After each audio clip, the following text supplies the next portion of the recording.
Assalamualaikum warahmatullahi wabarakatuh. Hai semuanya, perkenalkan saya Dewi Lestari Widyanese. Saya mahasiswa program studi D3 Keperawatan ITS KRS Dr. Supraun.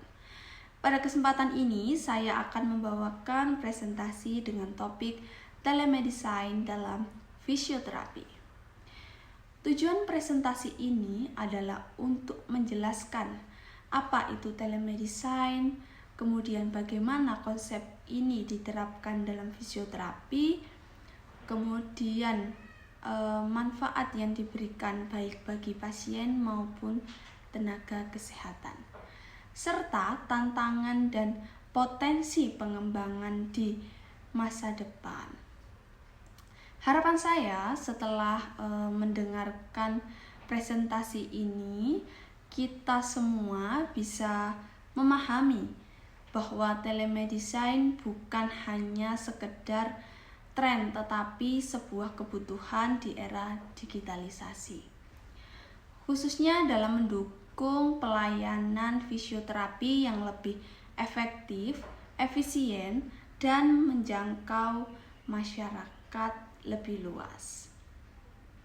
Baik, yang pertama di sini saya akan membahas apa yang dimaksud dengan telemedicine. Jadi, telemedicine ini berasal dari kata tele yang berarti jarak jauh dan medicine yang berarti pelayanan medis.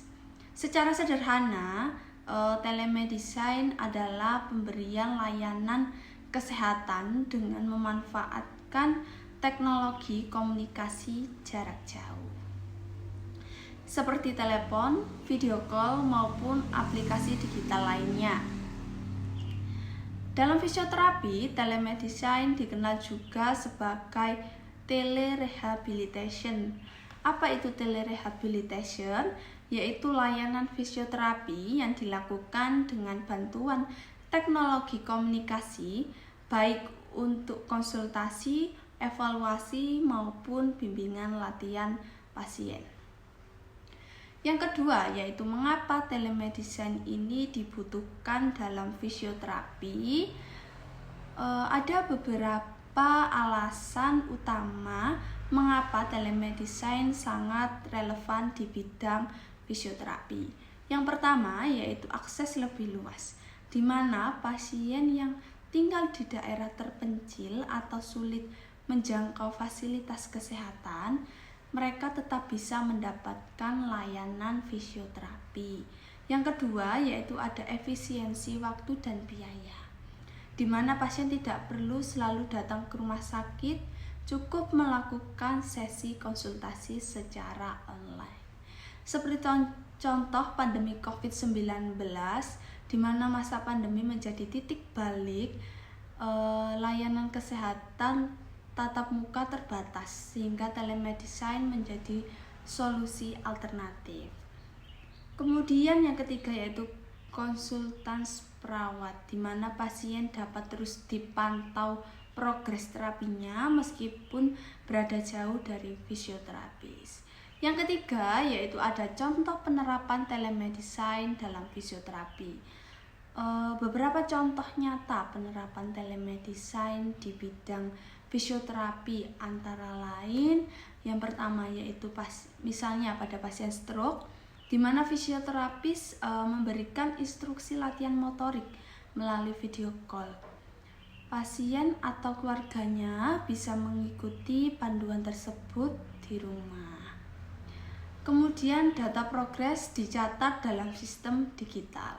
Yang kedua, yaitu pasien cedera olahraga, di mana fisioterapis memantau gerakan latihan pasien melalui aplikasi video. Di sini akan memberikan koreksi postur serta menyesuaikan intensitas latihan tanpa harus bertemu langsung. Yang keempat, yaitu ada konsultasi nyeri muskuloskeletal atau nyeri otot, di mana pasien yang mengalami nyeri seperti punggung bagian bawah bisa berkonsultasi online, di mana fisioterapis akan memberikan edukasi posisi tubuh yang benar dan latihan peregangan serta modifikasi aktivitas sehari-hari. Kemudian yang kelima ada home program monitoring, di mana pasien akan diberikan program latihan mandiri, lalu mengirimkan video latihan ke fisioterapis untuk dievaluasi. Yang keempat, di sini saya akan membahas manfaat telemedicine bagi pasien fisioterapis. Manfaat yang pertama yaitu bagi pasien, di mana akses layanan kesehatan lebih mudah, terutama bagi yang tinggal jauh dari rumah sakit. Yang kedua ada biaya transportasi, di mana biaya transportasi ini bisa berkurang. Kemudian yang ketiga, bisa melakukan latihan dengan nyaman di rumah. Yang keempat ada manfaat bagi fisioterapis. Yang pertama yaitu mudah memantau banyak pasien sekaligus. Kemudian dokumentasi progres pasien bisa langsung tersimpan dalam sistem digital. Serta waktu lebih fleksibel karena beberapa sesi bisa dilakukan secara online. Yang kelima, saya akan membahas tantangan dan hambatan telemedicine dalam fisioterapi. Walaupun banyak manfaat, tentu ada tantangan yang harus diperhatikan dalam telemedicine ini. Yang pertama yaitu keterbatasan pemeriksaan fisik, karena tidak semua evaluasi bisa dilakukan tanpa tatap muka. Misalnya pengukuran kekuatan otot itu hanya bisa dilakukan secara tatap muka. Kedua yaitu keterbatasan teknologi, karena tidak semua pasien memiliki akses internet yang stabil atau perangkat yang memadai. Yang ketiga yaitu keamanan data pasien, di mana privasi dan kerahasiaan data medis harus dijaga agar tidak bocor. Yang keenam yaitu ada keterampilan digital, baik sistem maupun fisioterapis harus terbiasa menggunakan teknologi. Yang keenam ada potensi pengembangan telemedicine di masa depan. Telemedicine dalam fisioterapi memiliki potensi besar untuk terus berkembang. Beberapa pengembangan yang bisa terjadi di masa depan adalah yang pertama, integrasi dengan wearable device. Misalnya gelang pintar yang memantau detak jantung, kemudian jumlah langkah dan kualitas tidur pasien. Lalu data otomatis akan masuk ke sistem telemedicine. Yang kedua yaitu virtual reality. Rehabilitasi on, misal pasien bisa melakukan latihan rehabilitasi melalui simulasi VR yang interaktif. Yang ketiga ada AI, di sini AI bisa memberikan analisis otomatis terhadap gerakan pasien seperti mendeteksi kesalahan postur lalu memberikan rekomendasi latihan yang sesuai. Kemudian ada big data dalam fisioterapi. Data ribuan pasien bisa dianalisis untuk menemukan pola efektivitas terapi sehingga memberikan perencanaan yang lebih akurat.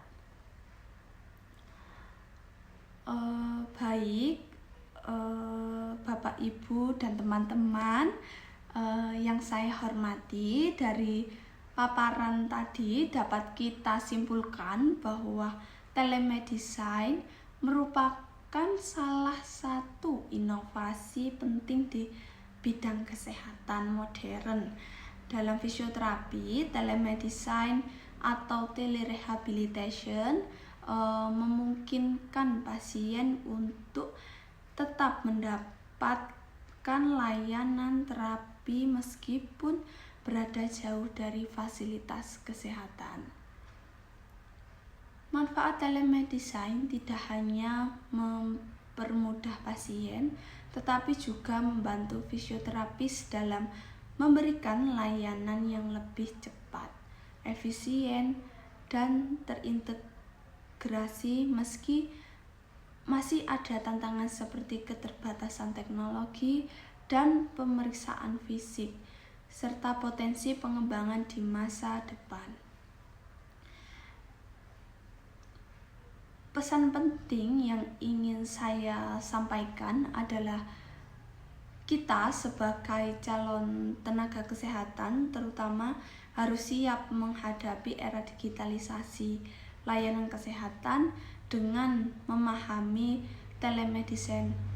Kemudian kita dapat memberikan pelayanan fisioterapi yang lebih inovatif, adaptif, dan bermanfaat bagi masyarakat luas. Sekian presentasi saya. Terima kasih atas perhatian Bapak, Ibu, dan teman-teman sekalian. Saya akhiri. Wassalamualaikum warahmatullahi wabarakatuh.